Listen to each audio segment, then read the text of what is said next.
وهب لي العلم صحيح والعمل الصالح الذي يكمل الأمل.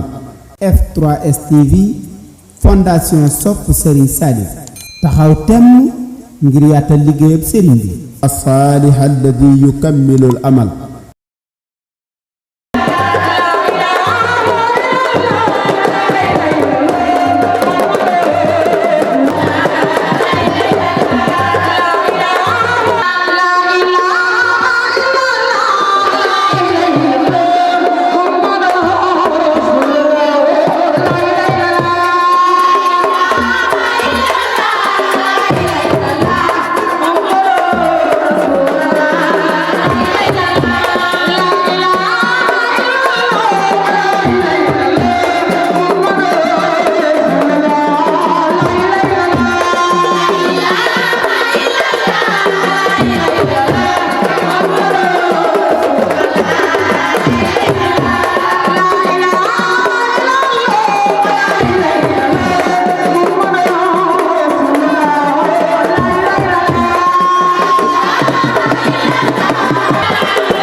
salaamaaleykum ñu ngi leen di nuyu mbokki internet yi bàyyi xel F3S TV di leen bëggee te di leen ziare tey la samedi yemook la 4 mars ñi ngi fi nga xam ni moom mooy Tambacounda fekk ci F3S bu zone Tambacounda di amal bisub sant Serigne Saliou comme niñ ko baaxoo di amalee chaque année mu war a nekk suba tey nag ñu nekk ci veille bi maanaam suba ñu nekk ci préparation bi F3S TV comme niñ ko baaxoo di ko defee ci mboolem événement yoo xam ne mi nga am ci biir fondation soppay Serigne Saliou Mbacké ñu war a jàkkaaroog jëwriñ bu F3S zone Tamba mu war ñoo dikkal ci préparation bi ak programme bi naka lay demee suba inshallah rabbi fii lay xewee ci F3S TV. waaw programme bi nag niñ ko waajale mooy dañ ko tàmbalee ci guddik Cheikh Ibra muy samedi ci guddi gi tey la 4 bi ñu ko waajalee guddik Cheikh Ibra moom lañ ubbee programme bi ndax bis bi kat day bisub xasida waaye tamit day bisub sant incha allah bu ñu xëyee fas yéene nañoo wàccee kaamil bu ñu wàccee kaamil tamit nañ amal ay durus ginnaaw durus yi bu jàllee tamit nañ amal ay kuréel xasida ak ay conférenciers yu mag tamit yoo xam ni ñu ngi jóge fii ba zone Bawal ak ñoo xam tamit ci biir dëkk bi lañ nekk di ay boroomi xam-xam loolu daal lañ waajale bis bi. bis bi tey ngeen di ko amal mu nekk ñaata édition bi ak lan mooy yille bi lan mooy tax ngeen taxawal bis bi. waaw bii nag moo nekk suñ 2e édition ñu ngi koy amal waaw mi mel nag bi fi daan jaar ci 28 décembre lañ ko daan amal waaye 28 décembre bi dafa dem ba zone orientale muy zone bi nga xam ne dafa lëkk Fouta ak waa Kidira zone boobu mooy wóyal 28 bi léegi ñu dem ba nga xam ne comme kii na léegi ñu wut journée boo xam ni journée culturelle lay doon bisub Serigne Saliou xam ne bis bi bisub sant lay doon waaye tamit bisub bernde lay doon waaw loolu moo. dig mbokki taaliba yi suba lan moo fi nar a am. waaw bis bi moom ñoo xam ne bisub sant la rek waaye tey bisub ñaan la kon ku si nekk rek maanaam ñu ngi ciy soññu mbokki taaliba yëpp waaw rawatina ñi nga xam ne ñooy kilifa yi nga xam ne ñoo nekk ci dëkk bi di si jiital Mame Balla Mbacké mi nga xam ne moom mooy porte parole Serigne Mountakha ak Serigne Dame Fall mi nga xam ne moo fi nekkal xalifa général ku lu Baye Fall ñoom ñëpp dañuy teew ci bis bi ak mbooleem kuréeli mag daara yi nekk ci Tamba yëpp ñoom ñëpp dañuy fas yéene teew ci bis bi. waaw fondation sopp Serigne Saliou zone Tamba maanaam ginnaaw xalaat bi ñu xalaatoon ci maanaam sant gi nga xamante ne moom la ñu war a amal jëmale ko ci Serigne bi Serigne Saliou Mbacké prévoir woon na yaatal ay xéewal yoo xamante ne si dafay topp lépp li nga xamante ne ni mooy journée bi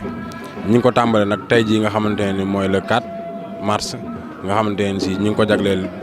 guddik Cheikh Ibra nga xamante ne si ci lañ tàmbali génne lii nga xamante ne si mooy xéwal yi mu jëm ci ay xéwal maanaam yoo xamante ne yu bakkane la yoo xamante ne dañ koy jagleel mbokk taalib yi nga xam ne teew nañ fi bu ñu xëyee it nga xamante ne si muy le 5 incha allah dañuy yaatal gannaaw njàng kaamil yi yaatal ay ndékki yoo xamante ne si dañ koy jagleel mbokk taalibe yi bu heure pause bi jotee 14 heures nga xamante ne fekk nañu wéyal programme bi nga xamante ne si moom la culturel teg nga xamante ne dafa tënku ci njàngum alxuraan xasida ak kuréel yi ak rajaseeg yu demee noonu nga xamante ne bu tisbaar jotee it dañuy yaatal ay xéwal yoo xamante ne day tombe ak añ bi bu ñu génnee ci loolu it bu programme bi wéyee ba nga xamante ni si maanaam guddi gi tàbbi na dañuy génnee li nga xamante ne si moom mooy reer yi ak yi nga xamante ne si yëpp yu sedd yu xewal yu sedd laak yu demee noonu nga xamante ne si mbokk taalibe dañ koy teewoo yu demee ne ci café geek ay boisson ay yu xeet waaw yu demee noonu daal. mbooloo mi ngeen fi nar a xaar suba boo ko doon xayma ci mbooloo yi fan la ñuy jógee ak lu nga leen. waaw buñ seetloo moom maanaam lépp lu wër réew mi rek ñu ngi fay xaar ay mbooloo lu ci demee ni waa zone waa Fouta lu ci demee ni Kidira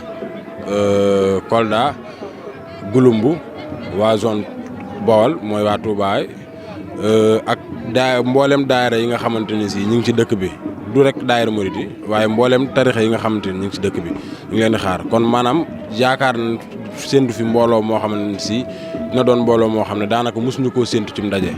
waaw ñoo ngi ci sant bu baax a baax nag. kàddu gu mujj di gërëm mboolem daayira yi rek nga xamante ni ñu ngi ci dëkk bi nga xamante ne jàpp nañ ci liggéey bu baax a baax di gërëm it fondation Sopp Serigne Saliou nga xamante ni si mu ngi tënk mboolem zone yi nga xamante ni si ñu ngi ci fondation bi national ak international waaw di sant ñi nga xamante ni ñëpp ñoo nekk ci daara ji di góorgóorlu nga xamante ni si fondation bi defar na leen defar goo xamante ni si maanaam kenn ku ci nekk am nga ci yëg-yëg gu kawe loolu moom ñoo ngi ciy sant bu baax a baax mboolem ñi nga xamante ni ñoo ngi yëngu ci daara ji national ak international ak zone Tamba waaw bismillah. wahab li al ilma saxiiha wal amal as-saalih alladi yukammilu al amal. F3S TV fondation Sopp Serigne Saliou taxaw temm ngir yaatal liggéeyab Serigne bi as-saalih alladi yukammilu al amal.